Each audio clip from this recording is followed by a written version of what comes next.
Right. So thank you and welcome for today's session. Just a quick one in terms of sharing the screen. You should be able to hear me and see me. If you need to see me, obviously, yeah, you can see me as well. So hi everyone. I think a bit of a somber mood, keeping in mind yesterday's funeral with the Queen. Everybody attended and probably had a bit of a day off. I think once in a lifetime kind of an experience for a lot of us who tuned in and obviously watched the funeral.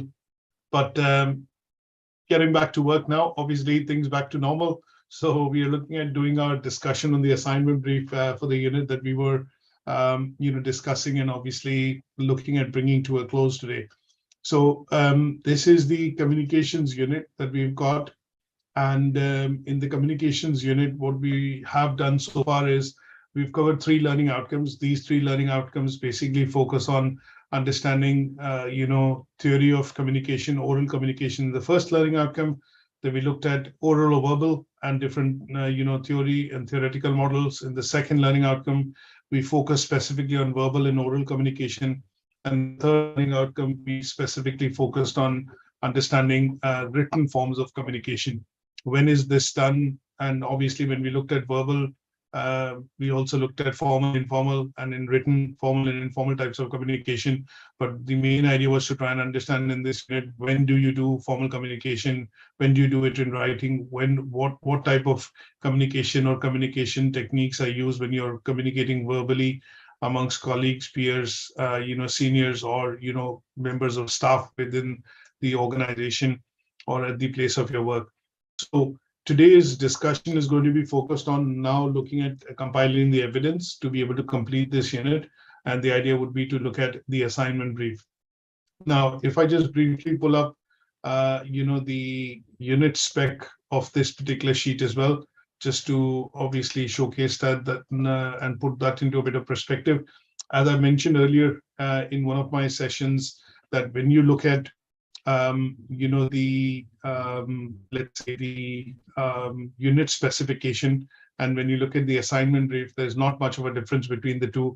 When you look at the learning outcomes are broken into what are called assessment criteria, and there are a few in all the learning outcomes across all the units. So you'll have pass, merit, and distinction. If you're looking at differentiating your grade, then obviously you are looking at attempting the pass, which is all the tasks in pass, then all the tasks in merit. And then if you're looking at getting distinction, it'll be plus distinction tasks as well. So you have to be able to achieve all the pass tasks to achieve a pass.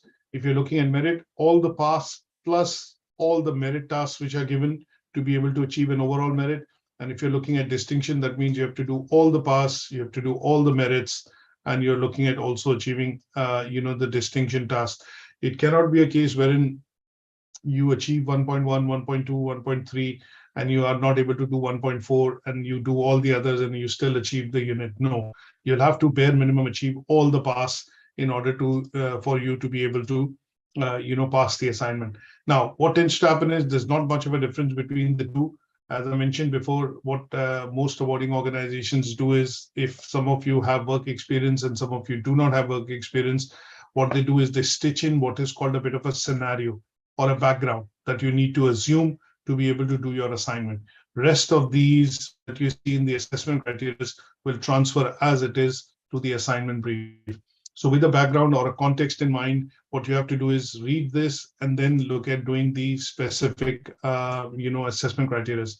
Number of learning outcomes always corresponds to the number of tasks in the assignment brief. So if there is 3 learning outcomes, as you can see in this particular unit, there'll be 3 tasks. Task 1 will cover pretty much all the assessment criteria of task 1, which is, learning outcome 1, 1.1 to 1.4, 1M1 and 1D1. As you can see, they're all neatly labeled here. In task 2, you'll have all the assessment criteria of task 2 covered. Sometimes the assignment brief clubs those criteria together, and they are done in a way in order for you to be, produce that evidence as a flow in a chronological order. And that's why you would see some of the task 2 assessment criteria specifically the merit and the distinction one, have been linked in with task 1. We'll come to that in a minute. And then for task 3, learning outcome 3, you have task 3, and that will cover all the assessment criteria given here. So whether you follow the unit specification or you follow the assignment brief, it's pretty much the same.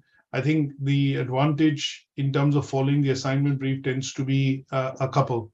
One is your evidence that you need to produce is broken down into various forms of criteria.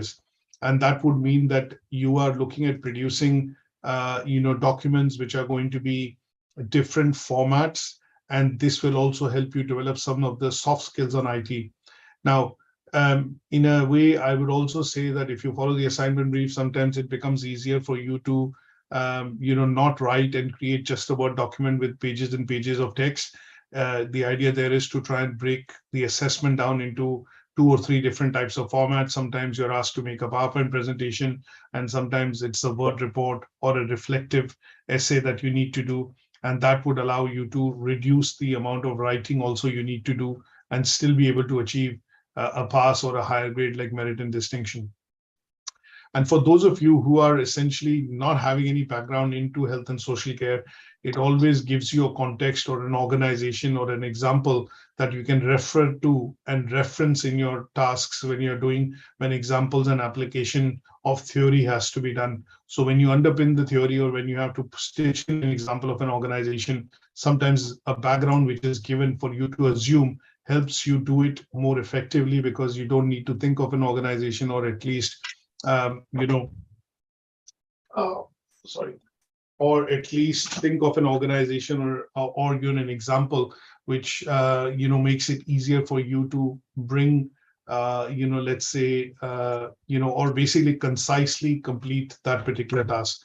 So there are some advantages of this when you look at following the assignment brief, but sometimes learners do follow just the unit specification and do the task by writing it, word by word. So you find it easier.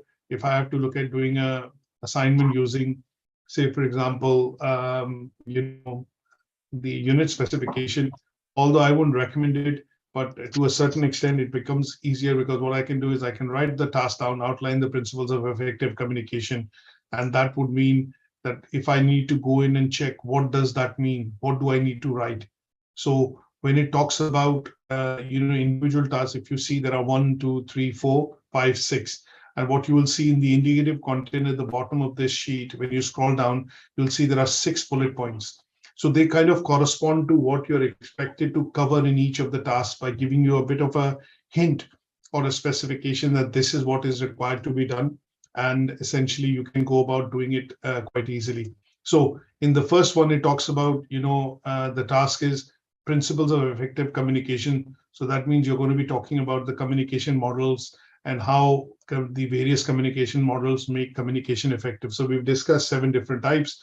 You've talked about the process of communication, that it has 5 different elements in it: sender, receiver, encoding, decoding of the message, and the feedback or the response from the receiver completes the communication process. And that would sometimes be helpful for you to be able to understand that what is required to be written in that particular task.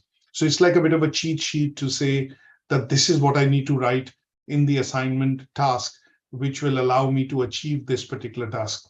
That obviously is not given in the assignment brief. And generally speaking, if I'm in your shoes as a lecturer, what I would normally recommend you to do is have both these documents with you side by side, the assignment brief and the unit specification, so that you're able to correlate in terms of what is required in this particular task, look through the indicative content, and then write the assignment in a way wherein when you're writing it correctly and accurately the first time and achieving the task in the first instant itself. So generally speaking, both the documents are acceptable, but if I put my thinking hat on, I would normally say the assignment brief is much better, because it will break the assignment down into various formats, and it will make it less intensive for me to cover and produce the evidence. Like in this case, it says at your interview, you're expected to produce a short presentation which is for task 1. So 10 to 15 slides, I can do away with a lot of writing, just 3 or 4 bullet points per slide, and then maybe explain some of the slides with adding 20 to 30 words as speaker notes underneath when you look at a PowerPoint presentation. So if I look at any particular slide, if I need to add anything here, what I would do is put some notes here, which could be copied and pasted, because PowerPoints are not normally scanned through the plagiarism scanner. The second one talks about oral communication. So here you're going to have a one-on-one session with me, and obviously what we will do is we will do an exercise in which we will give you a task, and you are going to be responding to those questions which I ask, and that will be recorded. So for some of you, you would be sending in a request, not some of you, all of you will be sending in a request to me at LITC at UK Versity, and that would mean that I would then fix an appropriate time, 5 to 7 minute session, which is going to be done on Zoom. You're going to get the presenter option, and then obviously once what are you presenting, I'm going to be discussing with you orally, and that session is going to be recorded, and that will help you communicate and achieve the second part of the task. And the last one talks about creating some evidences, which could be written forms of communication, to showcase written forms of communication. And again, things like a formal email that you would have written to your colleague, maybe an email written to your father or somebody in your family, a copy of your CV, a brochure or leaflet that you've designed. They will all be acceptable as proofs for written forms of communications. So as you would see, this particular assignment, you'd be able to complete in about 1,500 to 2,000 words maximum, provided you follow the assignment brief. But if you follow, the unit specification, then you're going to be writing each of them out, as a Word document. And that would mean you'll be writing 3,500 to 4,500 words to be able to achieve pass or a merit or a distinction grade. So I see it as an advantage that assignment briefs are generally better from a point of view of attempting, the evidence, because here the idea is not for us to ask you to reproduce everything what has been taught and delivered in the unit, but we are testing the knowledge that you have gained by studying this particular unit, and ideally, asking you to produce that evidence in different formats so that you're able to, showcase what you've learned, bring across theory, application, relevant examples into it by explaining, or taking up examples at your place of work. And that would mean that you will not only achieve the unit, but you'll also achieve it in a way wherein you are actually practically bringing your experience or, things that you do that you feel are related to your, place of work and to your work as well. And that makes it a bit more personal and obviously a bit more achievable to get higher grades. So I'm going to close the unit specification down, and we're going to focus on the assignment brief. And in terms of our discussion today, that is where we are looking at going through the assignment brief in a bit more detail so that I can give you tips and tricks in terms of how to produce that evidence, how to put this evidence together, and then finally achieve this unit with the highest possible grade. It is very, very easy to achieve distinction in this unit. I think from some of the units that you're going to study in this particular course, this is one of the most simplest unit that will allow you to achieve a distinction grade if you're able to produce the evidence in the format which is required as per the assignment brief. Now, what I've done for our discussion today, just quickly looking at one or two other bits, and then what we will do is I've converted the assignment brief into a PowerPoint presentation for our discussion, and that would allow us to discuss this in a bit more detail, in a bit more structured fashion. So what I also want to do is highlight and point out that when you submit your assignment at any given stage to us, what you have to keep in mind is that when you submit your assignment, you are going to be looking at filling in what is called an assignment declaration.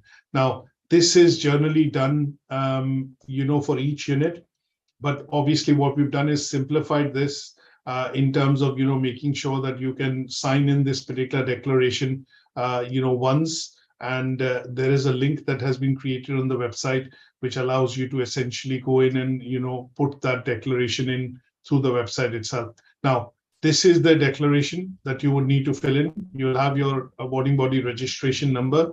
For those of you who haven't got the numbers, they will be sent out today or maybe tomorrow morning. This is the registration with the awarding organization, ATHE. You drop down on this particular option and choose the level 3 diploma in health and social care. My suggestion would be to fill this up as a one-time exercise, and then you check all the boxes to confirm this is your own assignment. You've you read the plagiarism guidelines. Your similarity in the work is less than 20%. You have referenced the material. You have given credit to due credit to authors or publications, books, journals, data that you have taken your work from. You have not done this work in collusion with any other learner. And then in addition to this, you have not made any false claims. Basically a standard declaration format, which is there. All you need to do is check all the boxes, check all this, write your awarding body registration number, mention your email, your phone number here, and then using the mouse, if you're doing it on the phone, whichever is easier, all you have to do is basically sign this bit and then submit the declaration. Now, once you do this, this will allow you to essentially, this will be received as an email at our end. And once this is received as an email at our end, what we will do is we will attach it to all the assignments or all the units that you're going to be submitting. And that would allow you to essentially, let's say, meet this particular guideline of assignment declaration. Now, in addition to that, one or two small bits which I want to discuss before we start the assignment brief. I'll switch over to the presentation now. And the idea there would be to try and give you some tips and tricks in terms of how you would go about creating your assignment document. Now, when we look at this particular session today, the idea is to try and help you understand the details of how the assignment has to be done for this particular unit, how you would go about submitting the assignment, and last but not the least, making sure that when you submit this particular assignment, you are able to achieve the grade that you're looking at doing or achieving for this particular unit. And that is also something, what we will look at is give you some tips and tricks to be able to assume that, this is how you'll be able to do it. So let me get on with the bits in terms of these small tips and tricks that I want to share with you on the session. Now, the first one that we want to look at is, before I start, any questions so far, any doubts, any questions on what we've discussed? Florence, I know you've raised your hand. How can I help you? Tell me. Any questions at your end, Florence? Any questions? Okay. You can ask me through the chat room as well. Okay, no, that's fine. So what I would do is basically look at basically starting off with a few useful tips.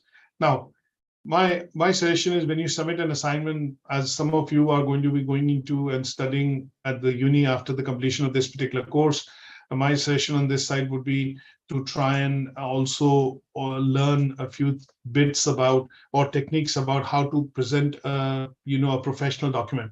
Now, when you look at the presentation of your assignment, my suggestion on this would be that when you look at your presentation of the assignment, make sure that you're producing a Word document which is nicely formatted. It has an evenized font size, like font size of 12. Do a bit of line spacing, which is to look at so that the document is readable. Make an introduction to the assignment, the document that you're starting off. If you're taking an organization which is other than the organization mentioned or the scenario which has been mentioned in the assignment brief, which you can do so, but some of you might have working experience and would want to take your own organization or your place of work as an example, that's absolutely acceptable. Make a small introduction of how you're going to go about presenting the assignment, and that could be in the 30 to 50 words as an introduction. Towards the end of your assignment, what you have presented, what you have essentially compiled as an evidence, what tasks have you attempted and what you're looking at achieving as a grade, you can mention that in the conclusion. And then obviously basic bits like putting a page number, title of the unit, those kind of things, I would suggest it will be helpful if you do this. Now, I'm going to shift you back again to a full screen because I want to show you exactly how, if I'm in your shoes, I would go about doing the assignment. The first thing what I'll do is, because I know the name of the unit and I know that this is an assignment that I'm going to be doing, for this particular unit, what I'm going to do is, write the name of the unit and, the unit number. The other bit which I'll do is go into insert and obviously look at inserting a page number. As I start compiling the evidence, automatically the page numbers would start to come on the document. That's the first bit that I'll do. The second thing that I will do is I will put my name down in the header section. So in my case, I'll put my name down as, this, so that the document, when you submit, I clearly know that this is a document or an assignment which has come in from this particular learner. So the name of the unit and the title of the unit, and then your name of the learner who's submitting, things like a page number. Now, I normally recommend most Word documents that you use today. Calibri is a standard font. Arial is another font which I like, size 12. And what I would do is basically use this as a starter, for starting my assignment as a Word document. And then what I would do at some stage here would be do an introduction. And the introduction could be 30 to 50 words in which I would write, I am, so basically try and avoid we have to write this in third language or third person, essentially, when you're writing the assignment. So this assignment, so if I just get everybody in, this assignment would cover the 3 learning outcomes of the communications unit. In the first task, I am looking to present, I'm looking to produce, I have produced rather, okay, I've still got learners joining in. I have produced a PowerPoint presentation with speaker notes,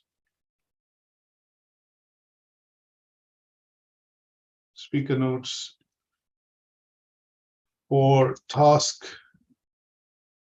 So basically just writing how the evidence has been produced. For task 2, I have prepared a Q&A question answer session with my tutor. And for the last task 3, I have submitted 3 different forms of written communication.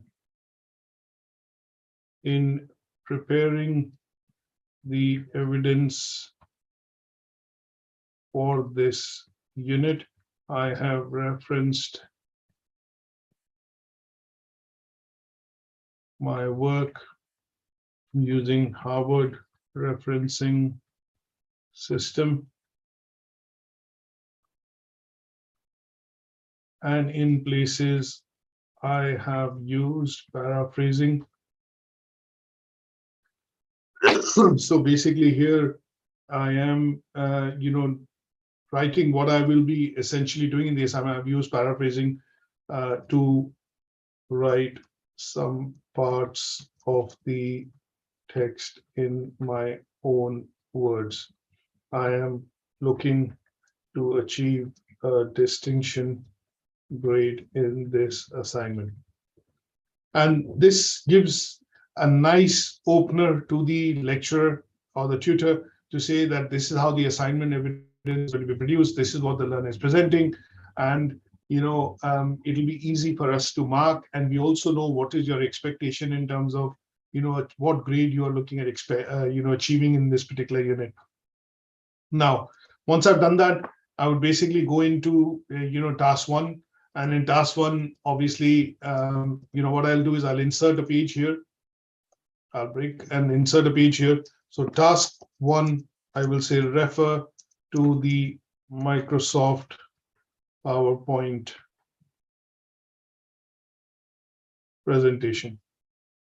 That's the standing page for task 1. And for task 2, I would say refer to the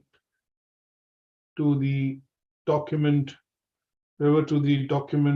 below, and the Zoom recording for the Q&A session with the tutor. And then for task 3, this is task 3. Now, this is how I would look at probably, putting this assignment, together. Because for task 1, I'm going to be doing a PowerPoint presentation. And what I will do is, once I've done this, towards the end, what I'm going to do is insert another page. And here is what I'm going to do is do a references list. And then before the references list, if you want to do it, you might do a conclusion. If you don't feel you need to do one, then that's absolutely fine. But once you've done this, what I would go about doing is then create a table of contents. And what I would do is basically format it in such a way that, the assignment essentially is a professional looking document.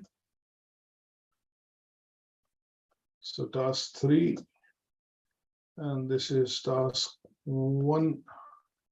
And then towards the end, I have the list of references. Okay, now what I would do is here, insert a page break again, take the introduction to the next page. And here I'm going to click again and obviously look at creating a list of references, which will be like a table of content showing what the document actually consists of.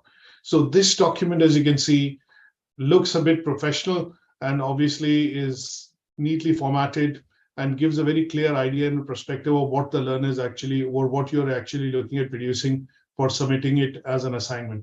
Now, some part of this, in this case, would come in as a PowerPoint presentation. So PowerPoint presentation, when you do, I would normally start a new presentation because the first task has to be done as a presentation. In design and layout, most PowerPoints currently are on 16:9, but I would change it to 4:3 format. And then I would say task 1, because you're producing task 1. So in this case, so a quick look. So here I would say task 1, and task 1 is going to come, which is basically theory of communication. So I'll put it this way here, task 1, and then what I would do is present it by your name, right? And then obviously it'll be a couple of slides that you're looking at producing. So what I would suggest is insert a few slides, and towards the end, the last slide that you have will essentially be references, right? So in the slides, when I say speaker notes, this is the place where you'll add the notes. So what I would do is in task 1, when I'm starting task 1, it basically says plan and deliver a presentation. I'm going to copy this as it is. It says task 1, and then there's a table here which basically is asking us to tell what has to be actually presented. And what I would do is basically mention include the table here. So when I include this particular table here, I would follow this particular table now in order to ensure that this is the one that I'm able to produce as required, because it is going to be meeting all the assessment criteria that I'm looking at hitting on this side, right? So what I will do is copy this, and in task 1, put this here, so that the tutor knows that you've attempted everything. Now, if you haven't attempted the merit task, delete it. If you haven't attempted the distinction task, just delete it and put those assessment criteria only. Assuming you're looking at doing both and achieving everything, then you should have this like this, task 1, which is coming from the assignment brief. And now what I'm going to do is start about the first tab. It says a description of communication models and the communication systems used in health and social care, a range of processes used to communicate. And I would normally start with the first part, which is this. Copy it, put it onto the slide here. And what I would do is minimize the font.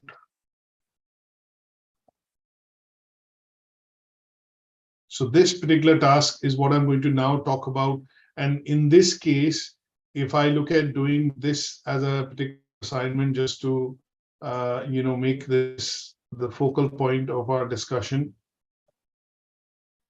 So when you look at this presentation, and what I have to do is basically talk about, the communication process.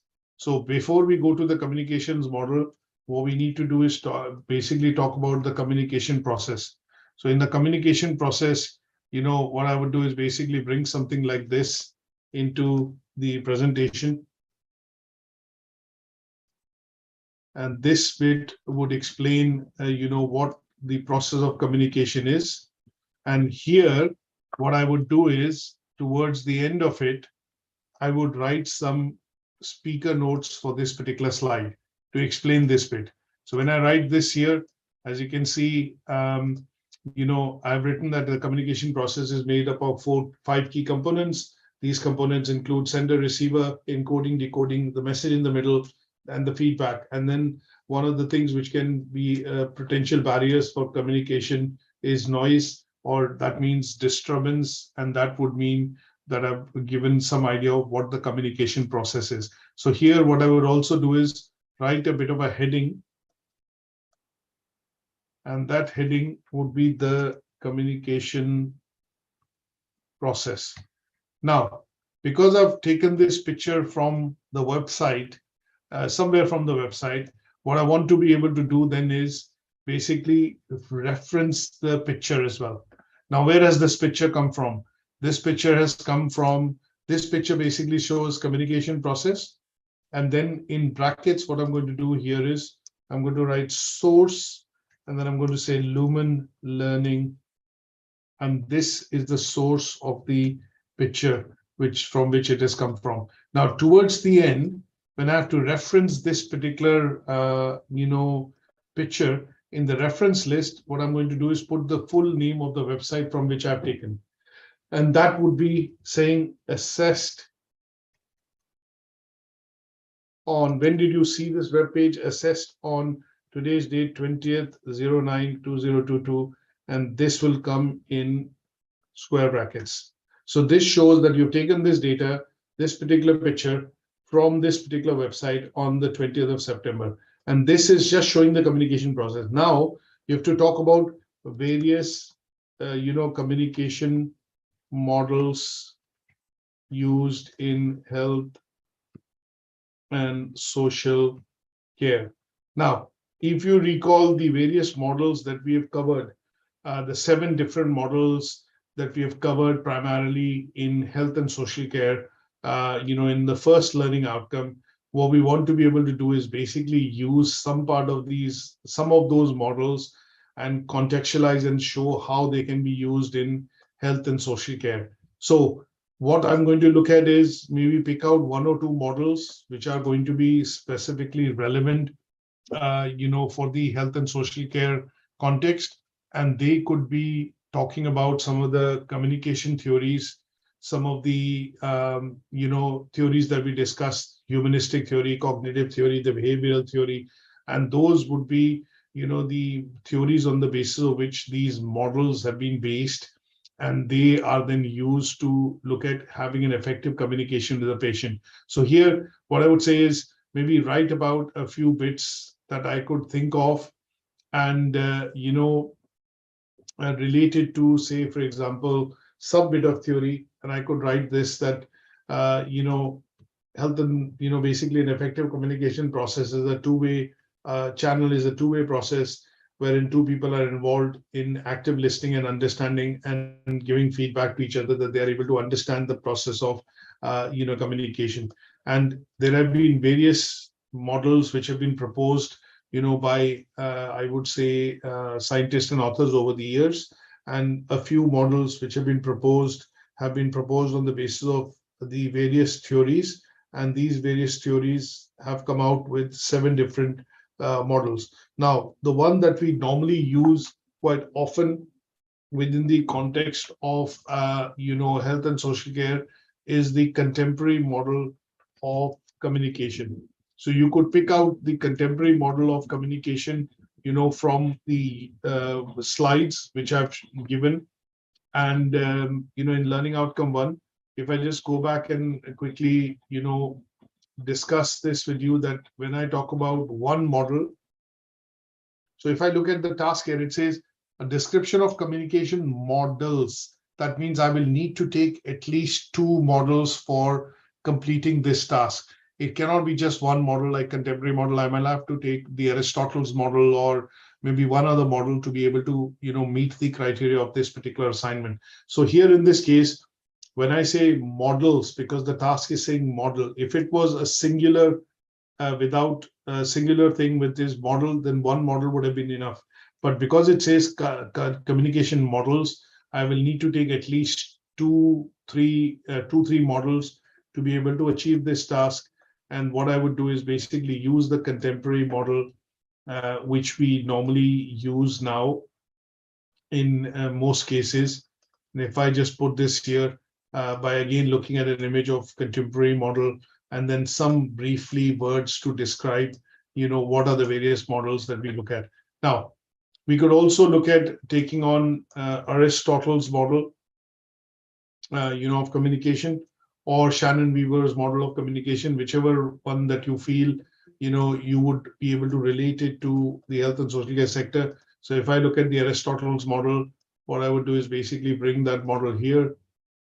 And if I put this here and the headline, Aristotle's model of communication. So what you're doing is, in the slide that you're producing, you're also essentially, describing this particular model is in about 10 to 15 or 20 words, 20 to 30 words as speaker notes, and that would help complete this particular task.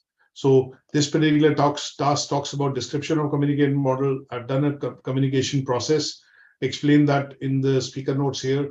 Then it says communication systems used in health and social care settings. So I've talked about how these models came about, the various theories. I can format some part of my presentation to make it look nicer like this, because the PowerPoint allows you to do that. It gives you some generation of ideas. You can use some bits of these to, obviously present your slides in a much more effective manner. And then what I need to be able to do is the last part of the task talks about, if I go into it says communication systems used in health and social care setting. Now, what are the various systems which are used in health and social care settings? So if you go back into my presentation, and we've talked about the various technological aids which can be used, in terms of, doing effective communication within, the health and social care setting.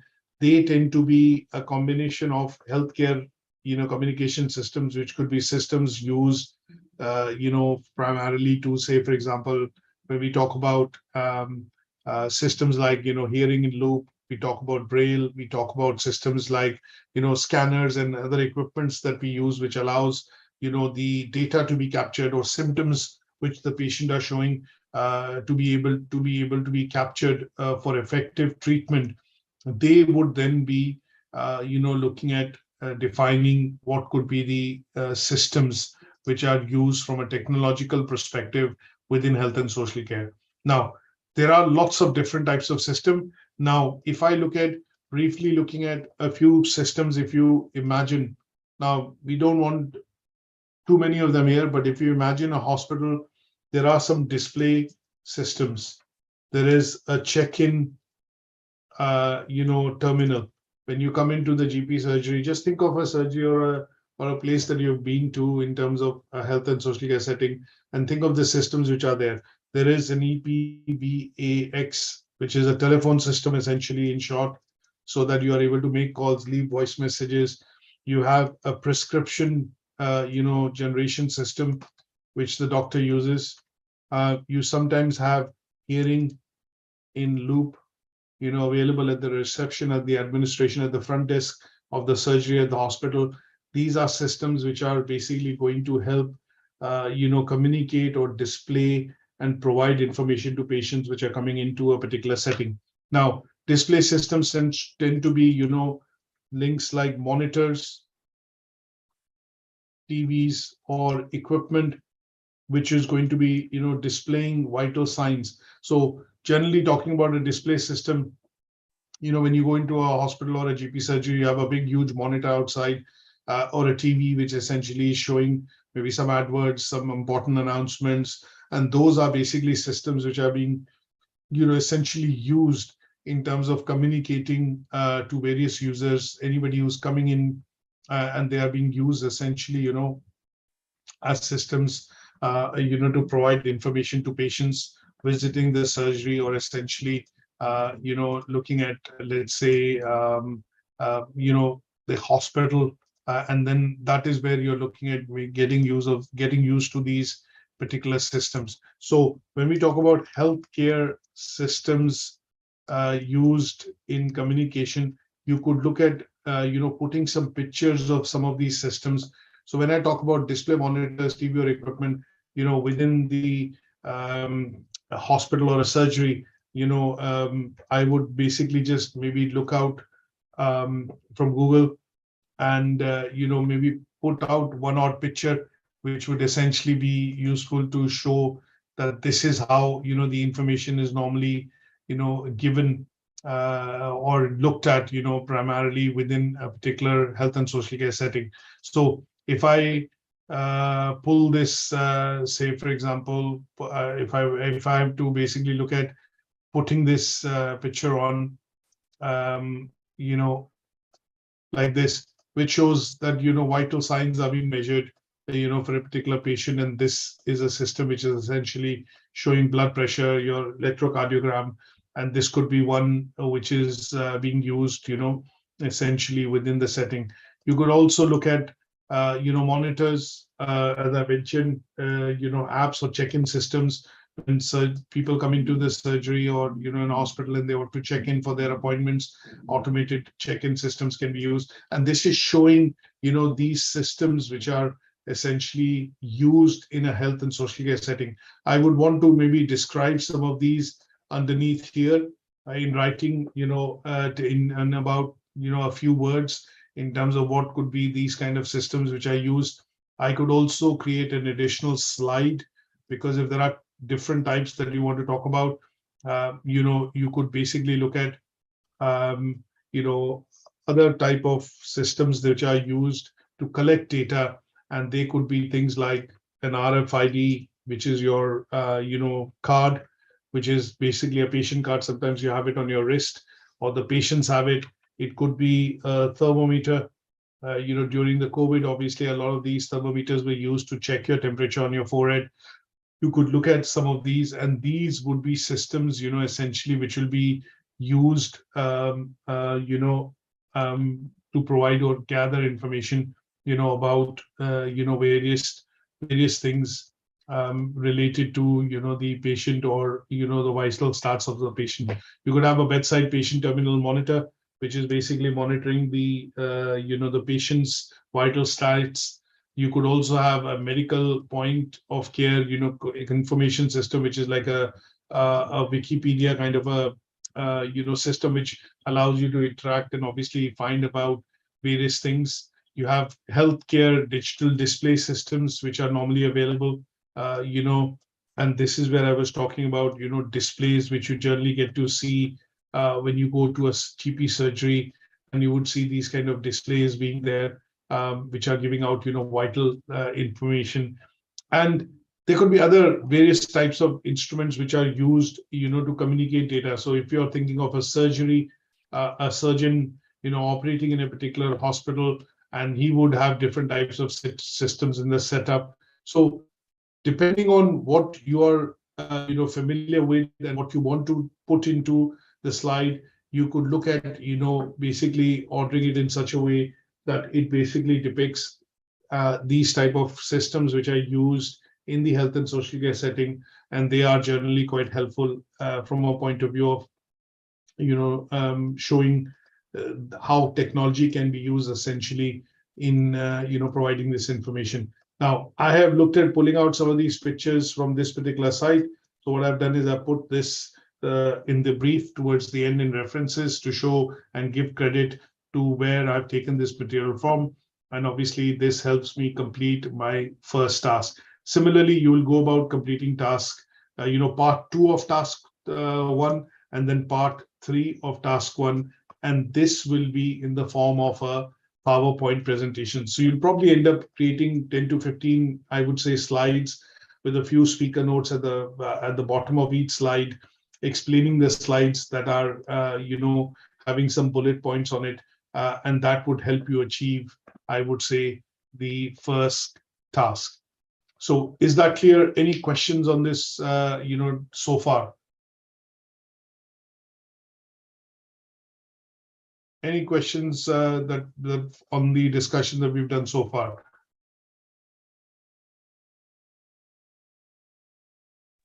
Okay.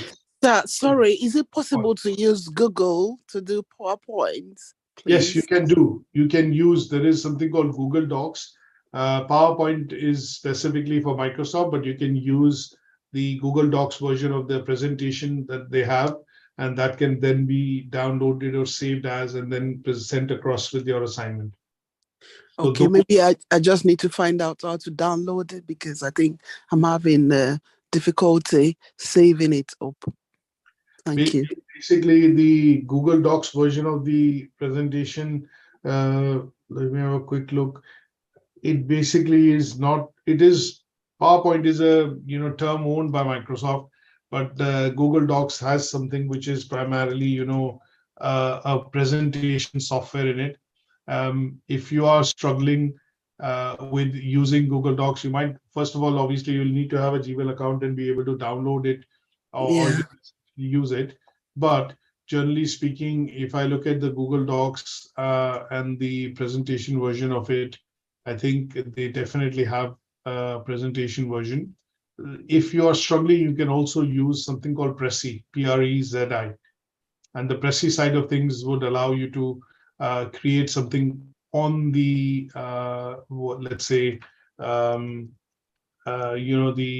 it's like an online PowerPoint presentation editor. Once you create the slides, you are then able to essentially save it, and then you can send us a link of the Prezi presentation, and that would be also acceptable.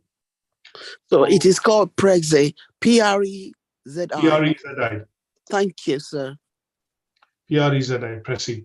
So you can create a free account, and that is a PowerPoint online version of a PowerPoint software, which allows you to create presentations. And all you need to do is copy that link, because the presentation will remain on the cloud. You can't download. You'll have to take screenshots of individual slides, but that would still allow you to, be able to download the presentation and, send us a link wherein we'll be able to log in and actually check that link, for the presentation. So if I briefly show that to you in terms of Prezi presentation, that should be, free PowerPoints using Prezi. So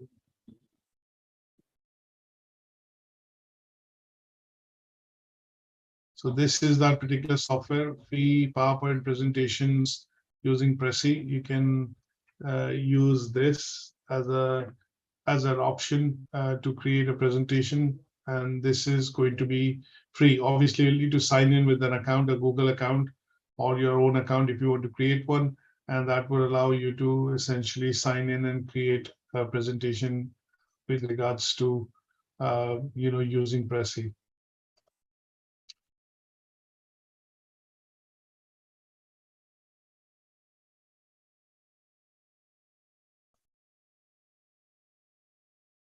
So if you're a student, obviously just click on the student option, and then it will bring up, you don't need a video, you don't need design, but you need to present. So Prezi design hopefully is the one, and choose a template that you want to. For example, a simple one.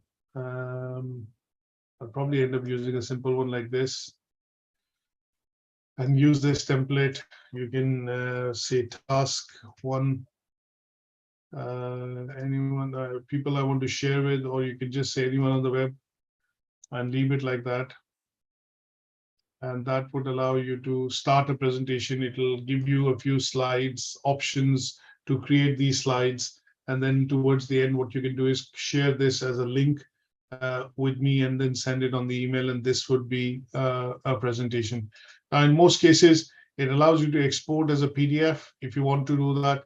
But generally speaking, you can export it as a PDF to keep it, because obviously it's a shareware version that you're using. So in order to keep a record for yourself and also to email it to us, you can download it or save it and export it as a PDF, and that would be possible.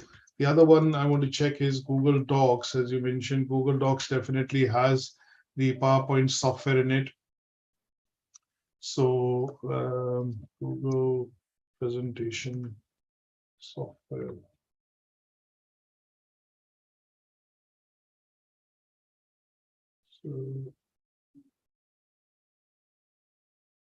So I think it is Google Slides, it is called, and that should allow you to create, the presentation using Google Slides.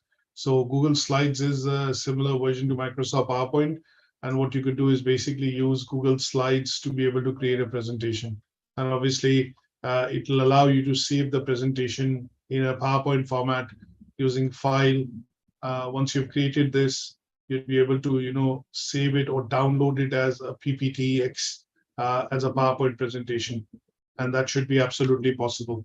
So it should not be a problem. Most users, if they don't have PowerPoint, they will use the Google Docs, and you should be able to export that document as a Word document, an Excel spreadsheet as an XLS file, and a PowerPoint presentation as a PowerPoint presentation by creating it here.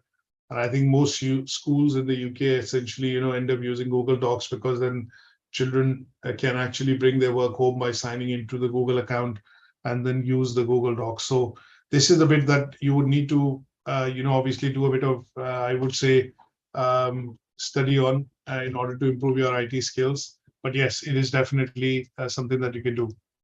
Now, so part one of the presentation, task one of the assignment brief requires you to produce a presentation. There are 3 subparts to it, 1, 2, and 3. You will need to create a PowerPoint presentation, and that would be compilation of your evidence as per the task and the descriptions which have been given here. And I've just shown you how to do the first part. Now, in task 2, we are looking at a bit in terms of oral, communication.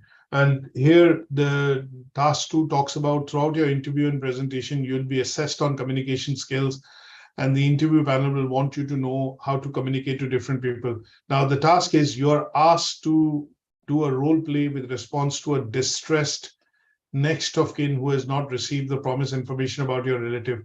Give your responses orally to the interview panel. So what we are looking at doing here is this particular part of the oral presentation would require us to look at a scenario wherein what we are basically being given in the task is that assuming assuming somebody has gone through some tests and the tests have come out, the test results have come out, and the test results in terms of the information has to be now shared with the relatives or the family members of the patient.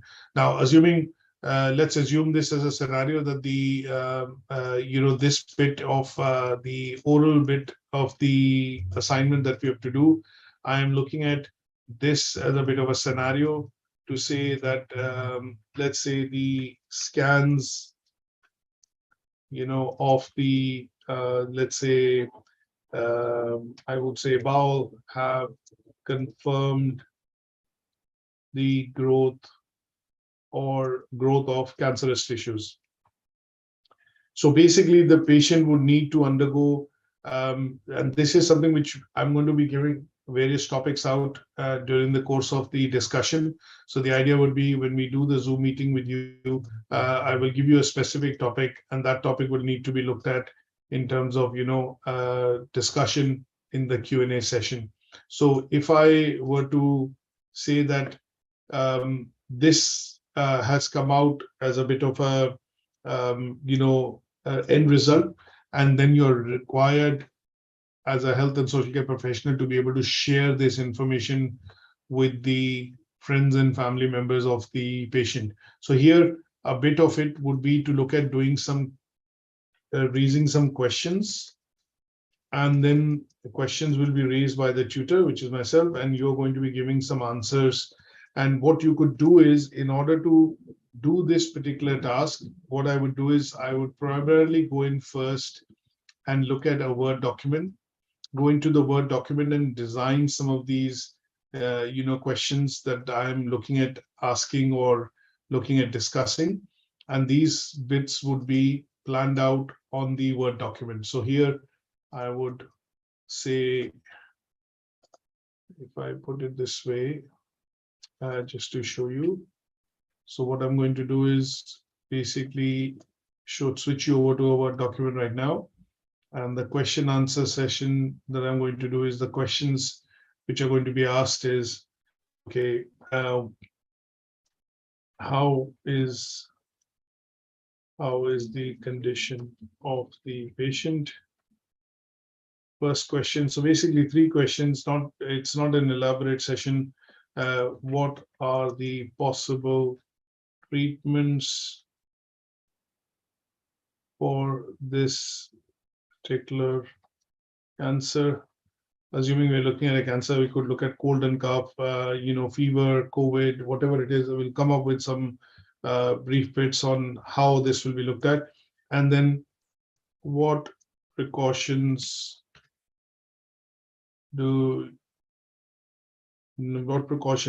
need to be taken while the patient is undergoing treatment.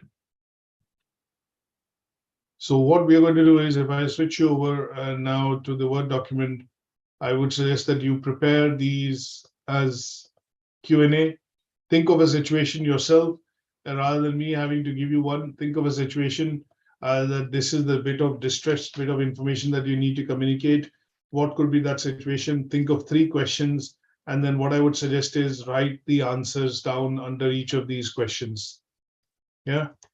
And then what I would do is basically, we will do a Zoom session, and that Zoom session will look at we taking and discussing those answers to these 3 questions that you have created.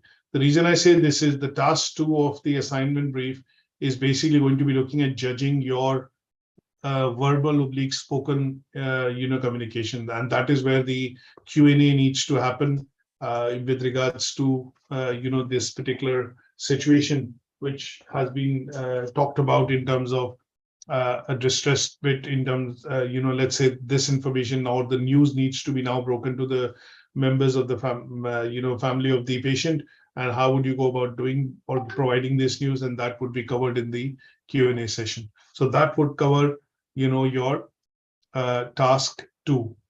Now going to task 3, which is where we are looking at discussing 3 written forms of communication.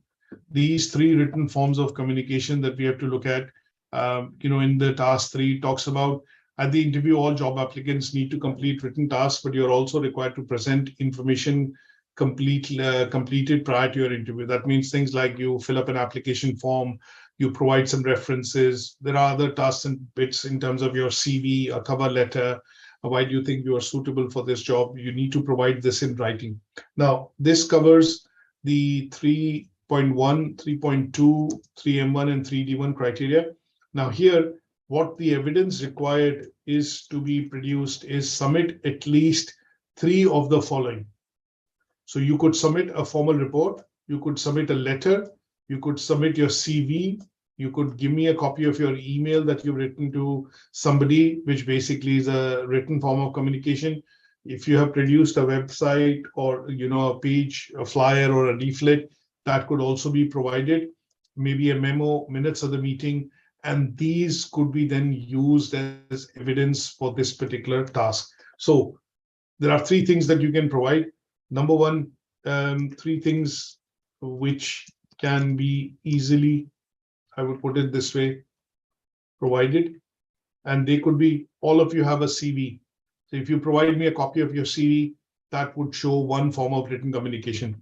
Now, I would also presume comfortably that most of you would have at least written an email in the last couple of days. That email could be slightly a detailed email with 3 paragraphs, like a beginning of the story, a mid of the story, and towards the end, a conclusion. If you send me a copy of a screenshot of a formal, email that you've written in, that could be a second proof. And the third could be a letter that you have drafted or you have written, essentially to maybe anybody, for example, a formal letter that you have written. So this formal letter could have been written to apply for an annual leave. You could have written a letter to represent a fine, written a letter to the council, to your school, to your children's school, and any form of formal letter that you have written, that would be essentially acceptable as a proof, because in task 3 we are looking at referencing learning outcome 3, which was focused on understanding written forms of communication. And as far as we can get hold of these 3, in whatever documents that you can suggest, they would be acceptable from a point of view of meeting this criteria. Yes, Julia, tell me, what is your question? Hi, Mr. Singh. Just want to double check on this letter. Can we create one in case we haven't written one? Can we assume and just, because you said you want to see our communication, like what we're using, right? So is it possible to just have a scenario of our own and basically write that letter, or? Yes, definitely. You can write one letter. So for example, in this task, if you're looking at a formal letter, you could look at maybe a letter which is being written, say, which is basically written to address a complaint. And you could create one letter here, which would be primarily, talking about, say, your name, and that would be, say, Universal Square. Yeah, you could do that, not a problem. Okay, and does it matter which topic, or you just want to basically see our written details? Any topic under the sun, anything that you feel which is a letter. That should be absolutely fine. Yeah, it should be absolutely fine. So anything which you feel, this is an example format of a written formal letter. So I'm writing to somebody like Dr. Bailey, who is an environmental expert, and he's working with, say, Bupa, and I would probably just make up a fictitious address and an email address and a name, and then subject, which will be saying, say, many thanks for the expert talk delivered. And then you start off by saying, dear Dr. Bailey, it could be a letter written to your GP. You have 3-4 things written here, 3 paragraphs essentially. So first one talking about what you're actually writing the letter about. The second paragraph, your story essentially being expanded. And the last one, what is the call to action? And then you formally would say yours faithfully. And then write your name here, and that would become a example of a formal letter. So this is one of the evidence. The second evidence could be a copy of your CV. If I just pull out a CV, somebody wants to, write a personal statement for a uni, or anything that you feel that you have, something that you want to bring out, which is showing, some sort of formal communication, that would be good enough. A CV could also be a CV wherein you bring out a CV wherein it is primarily, say, a screenshot of your CV, and that could be good enough as well. But ideally, I would say cut and paste that into a Word document, and that would mean that you are presenting, this in the format which is required, which is, a written format. So a CV like this would do, and then in some cases, sometimes you end up producing a flyer or, some sort of a document which is used, and that could be a third reference that you produce on a Word document using, let's say, one of the templates which is given in a Word document. So if I say home, and if I go into a new document from a template, Microsoft PowerPoint essentially allows you to, Word, or in this case, Google Docs will allow you essentially, to look at choosing a template. If I want to make a brochure or a flyer or whatever, I choose a brochure and it brings that across. And as long as I can produce this as a one-pager, that would be also acceptable because it's talking about web pages, flyers, leaflets, but it is showing how you're creating the title, inserting the images, writing a few words about it. And that would essentially be the 3 written forms of evidence that are being submitted, to achieve this particular task. So there's quite a lot of flexibility in terms of the task 3 because you have lots of different types of evidence that you can pull out. I might not need to even create anything. I might have something already at hand, and that would be good enough because of the fact that I have a CV of my own, which I can put in straight away. I have written a letter or an email to somebody in the last couple of days, and that would be good enough.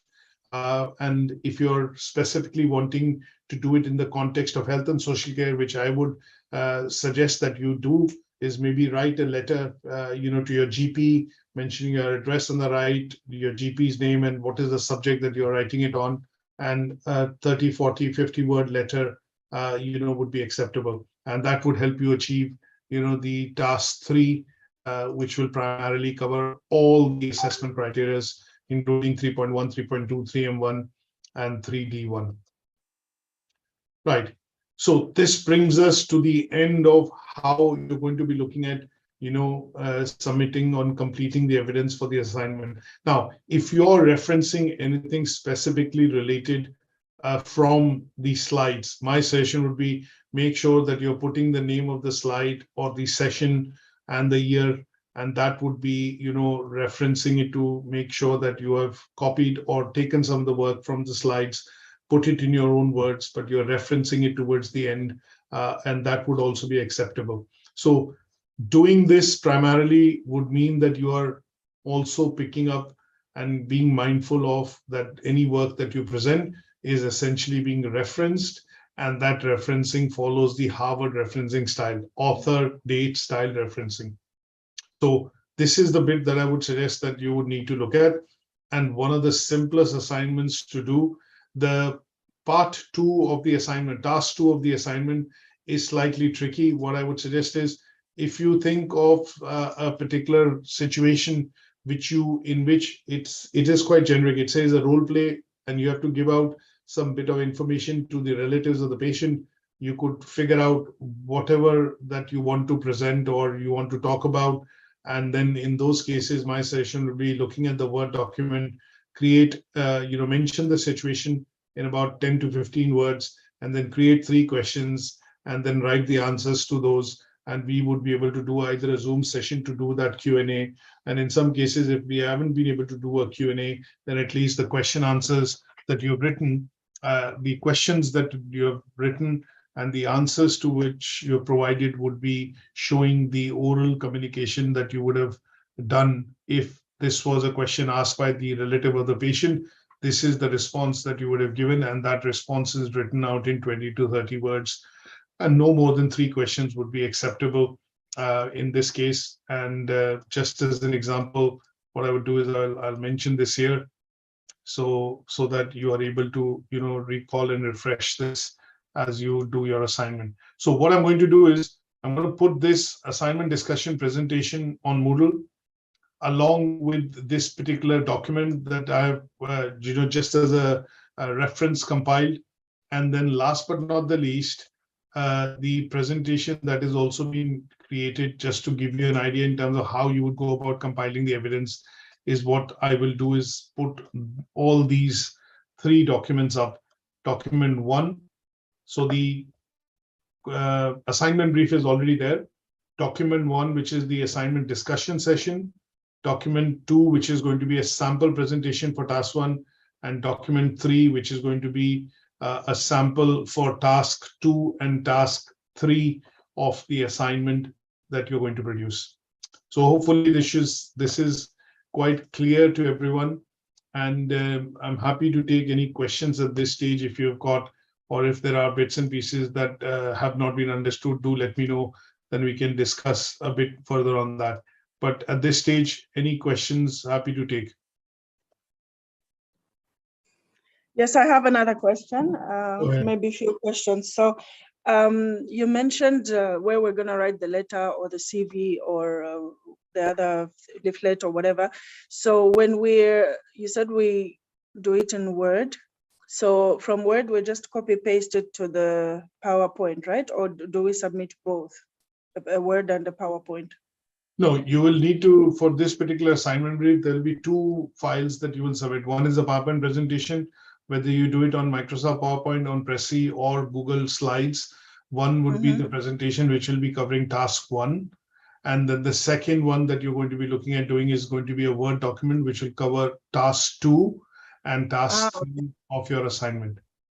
So I got it. Word document and one PowerPoint presentation. I got it. And another thing, so for example, I've decided, okay, I'm aiming for a distinction. And once you check it, or the tutors check it, and then they see like, oh, okay, this one seems like it's a merit or a pass. Like, do you let us know and say, listen, something's missing from the distinction, and ask us to redo it?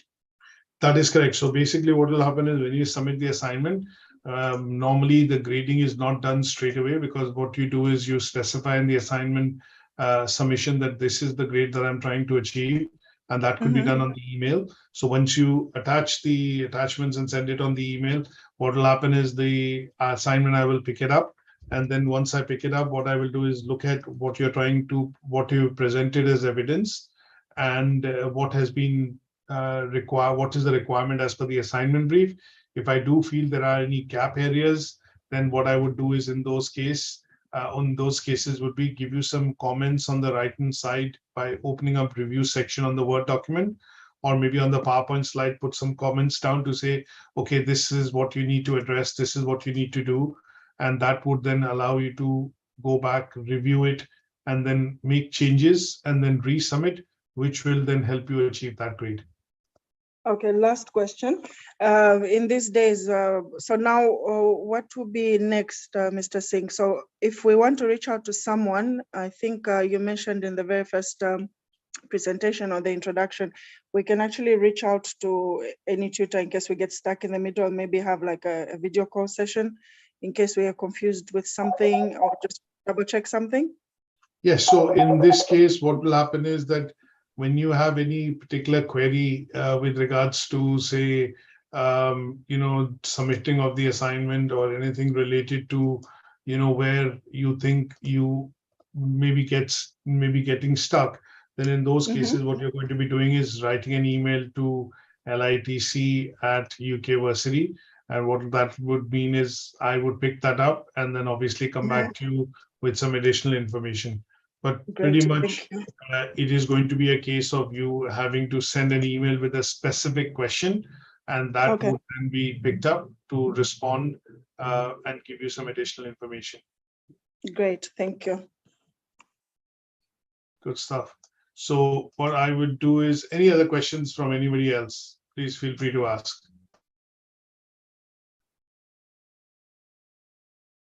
So what I've done is basically that's the submission of the email to which you will actually send your assignment. And then obviously this slide 5, if you see, basically talks about, for this assignment, we are looking at producing task 1 as a PowerPoint presentation. Task 2 and task 3 are to be submitted as a Word document. And what we've done is gone ahead and obviously discussed these tasks with regards to the scenario which has been given. And this is currently, required to be submitted and compiled as one PowerPoint presentation or some sort of a presentation using PowerPoint or Prezi or Google Slides. And the second is going to be more or less task 2 and 3, and that is going to be a Word document to complete this particular unit. So with this, I would primarily bring today's session to an end. Harrison, any questions here? Go ahead. Yes, Harrison, any questions at your end? I have a question. Sorry, you talked to, can you hear me? Yeah, I can hear you. Yes, go on. Okay, sir. You talked about the formal letter and everything. Does it have a specific word number, like how many words are we to write? So when you say Word, normally a letter would not be more than, I would say, 75 to 100 words. We are not looking at, a detailed report or a letter which is going to go across. Just 75 to 100 words would be okay to check, in the individual format, the 3 different forms of written communication. Okay. Is that okay? Thank you. It'll be 3 different formats that we are looking at, and they would generally be a CV. A CV is normally 1 or 2 pages. It could be more if you have more years of experience, but generally speaking, a CV essentially would be 1 page or 2 pages, and you're looking at, maybe a letter that you submit, which is primarily going to be, I would say, not more than 75 to 100 words. Another question, Mr. Singh. So are we considering the count from today for 2 weeks to prepare our assignment? Yes, I would suggest that it will be 2 weeks from today, keeping in mind that, it is going to be easier for you to do the assignment when you have everything fresh. If you leave it for more, time, then obviously what that would mean is that, it would, you tend to forget, some of the things which have been discussed. So it's best to get the, thing done as soon as, rather than delayed. Okay, and would you give us a rough approximate date by when we should at least email you the assignment? So I would say 2 weeks from now, which is, I would say, today is the 20th. So we are looking at, 27th as the first, so 4th of October, which is what I'll also mention on the PowerPoint presentation, that, we should typically be looking at submitting anything before the 4th or by the 4th of October. Okay, just to have an idea. Yeah. All right, thank you. No worries. Any other questions from anybody else? No, thank you. Good stuff. I'm just going to try and see if I can pull out one odd evidence on a letter that we are looking at, just from Harrison's question. Now, it could be any letter, obviously trying to bring that out. To a certain extent, what I would say is when I look at a particular letter on, any particular topic, I would be looking at, just giving you one example. So in this case, just pulling one out, just to see if I've got one that I can show. Okay. Now, in some cases, when you sometimes, I'm obviously showing a generic option here, not specifically related to health and social care, but if I sometimes say that I'm going to be looking at writing a letter, I'll show you 3 examples, just quickly sharing the screen again. And the idea there is to, give you a reference of how you would go about, essentially writing, and how much is too much and how much is too less to write. So just sharing my full screen again. So these are 3 examples of letters. Obviously, we are doing a health and social care course. If you can contextualize the letters to be written in the format that they are related to health and social care, that will be useful for you as an exercise. So this is a letter asking for information. You could write to a GP surgery to say that I want to register my parents at the surgery, and you're seeking information. And as you can see, you've written your address, date, to which you're writing. There is an appropriate salutation or a title, and then you are writing 1 or 2 paragraphs seeking that information, signing it off. This is a letter of complaint. You might be writing to your surgery or your dentist or, your nurse to say that, my prescription has been delayed and I'm not happy with it, and you're writing a letter of complaint, and that could be written in this format. As you can see, it's not more than 50 words. And you could also be looking at booking an appointment to get your blood test done, or a lot of surgeries in the UK now, and facilities are having an online booking system. You're able to basically do the bookings online, for any particular test, or let's say if you were looking at getting a COVID jab or a booster jab, you could do this online. A letter of booking, if you were to write a letter, that could be something in this format. And these are examples of formal letters, not more than 35, 50 words, as you can see, but they show, the idea here is, again, we want to look at the methods of writing written communication. And one of the methods is a letter and a formal letter. So these are examples of formal letters that you can look at. And I'm happy to, say, put one of this as a reference, in the sample slide so that you're able to see it, that this is an evidence to a formal letter. So what I've done is I put a CV here in the slide. I put a formal letter, which I'll put so that you're able to understand this is a formal letter. And third could be an evidence, which could be 3. And this could be either a web page, an email that you've written, and that would be, something which would be acceptable. Any formal email that you've written, you could look at your own formal emails. You could look at emails that I've written, and I could probably put out a quick bit of screenshot, from one of the emails which has come in. And as long as that's a formal email which you can, provide. Obviously, this looks like a newsletter, but I would generally say if I send out an email and if I can put that across to say that this is what it is and this is what needs to be done, and that would be, say, an email that you could screenshot and probably put this across, for example, something like this, which I've written an evidence of an email. And if I take a screenshot of it, that will be much better. So if it shows that there is a header, there is a footer, I've written it formally to somebody, all you can do is type it out on the Word document, and that would be acceptable as an evidence of an email. So as you can see, so 3 different forms of evidence. It could be other types, web pages, a brochure, or a flyer that you've created. And I mentioned in one of the slides that this could be a flyer, an example of an evidence, a flyer, or a brochure that I've created on a Word document, and that would also be acceptable, as a written form of communication. Okay, any other questions at this stage?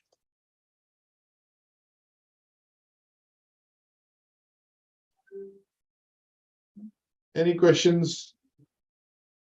Okay, that's great. So that will help me bring this particular session to an end. And what I would do is obviously have these 3 things that we've discussed available on Moodle just after the session.